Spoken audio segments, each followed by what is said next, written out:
States directed the killing of Al-Qaeda's leader Ayman Al-Zawahiri in Afghanistan was a blow to the terror group's leadership, but will it affect its offshoots in the Middle East, Africa, and Asia?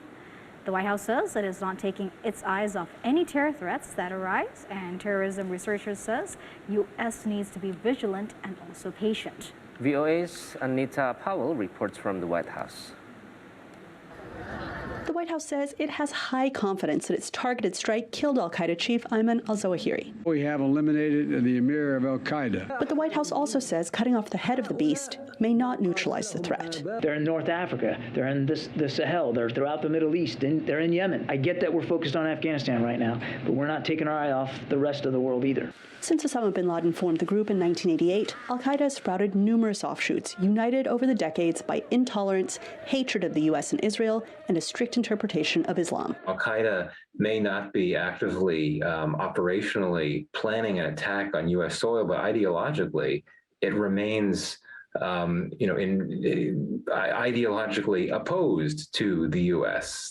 So, that very fact is something that we shouldn't overlook. Especially in Africa, where affiliates have flourished. My advice to Biden and to the American government is that, yes, okay, we can kill the leadership, but I think it's a very tiny aspect of the fight against terrorism. The focus should actually be on addressing, the factors, the political and economic factors that actually shield terrorism, or which actually give oxygen, to terrorism around the world. But Al-Zawahiri's death will affect these groups.